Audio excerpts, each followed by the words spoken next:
Hello, and welcome back to Math with Miss V. We are still working in statistics and box and whisker plots. So in the last video, we looked at how to build a box and whisker plot. And in this video, we will learn how to read a box and whisker plot. We are still looking at standard 6 MAE 42, read and analyze data. And we're specifically looking at box and whisker plots. Okay, so in the last video with box and whisker plots, we looked at a 5-number summary and how we can use that to build the box and whisker plot. And from that, we can find the range, which is the maximum minus the minimum, and we can find the interquartile range, which is Q3 minus Q1. We can also learn that the graph is divided into sections, and each section represents 25%.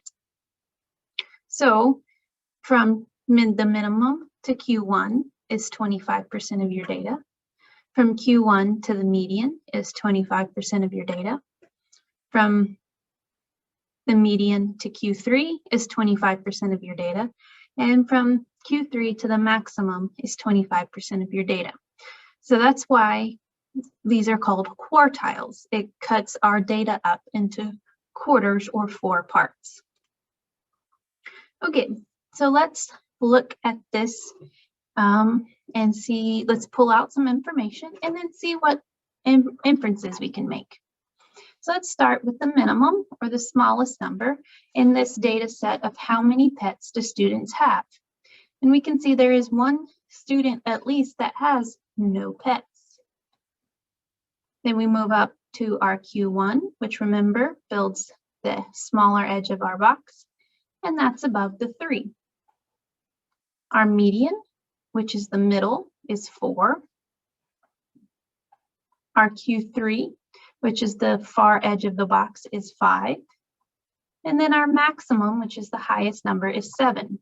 So some student they surveyed has 7 pets. The range, remember, is your maximum minus your minimum. So our range is 7. And then the IQR is Q3, which is 5, minus Q1, which is 3.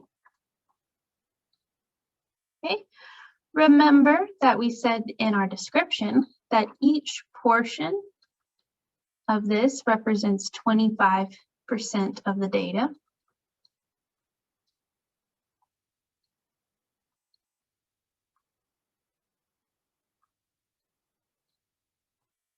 So just the box alone, which is covered with your IQR, represents 50% of the data.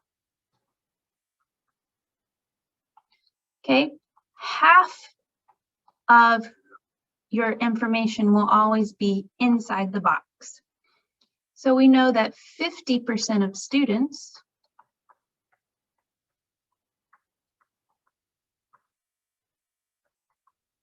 own 3 to 5 pets.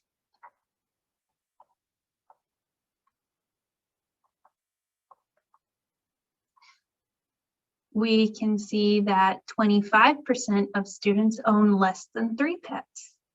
Another 25% of students own more than 5 pets. So there's a lot of information.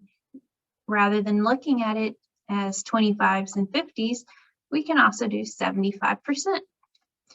We can say 75% of students, so that's 3 sections, own 3 or more pets.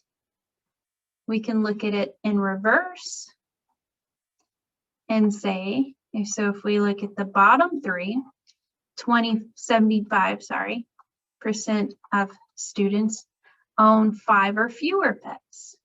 Okay, so knowing that each section is 25% allows us to know a great deal about how many pets groups of students own. Okay, let's look at a second example. Okay, this example, we have the daily high temperature in Atlanta, Georgia for February. So rather than write out all my data, I'm going to label them on the graph itself. So we know the lowest number is our minimum. The first edge of the box, we call that Q1, our first quartile. The line in the box is our median. The far edge of the box is our Q3. And then the last line is our maximum, or our highest temperature. Okay, the range, remember, is your highest minus your lowest. So we're counting by twos, and my highest is halfway in between, so that's 79 degrees. Let's pick a different color. Minus my minimum, which is halfway between 44 and 46, so that's 45 degrees. So we get a range of 34 degrees.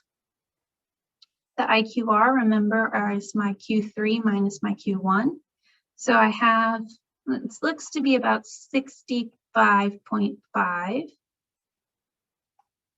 minus maybe about 49.5. Okay, so that's a difference of, let's see, let's just grab the calculator. I don't like doing mental math with decimals, even though I can. 16 degrees. Okay, so you can see that for the month of February, Atlanta had a range of 34 degrees between the coldest day and the hottest day. We know that since each section represents 25%, we can tell that in the IQR, 25% of the temperatures were between 65.5 and 49 degrees. 50% are represented in this box. Again, 25% are higher than your box and 25% are colder than the box. We know that from the median to the maximum is also 50% of our data. So we can say the median, which is about, I'd say 55, 50% of the days it was hotter than 55 degrees. 50% of the days it was colder than 55 degrees. So there's a lot of information that we can extract just by looking at a box and whisker plot. Thank you for joining this math with Miss V. I look forward to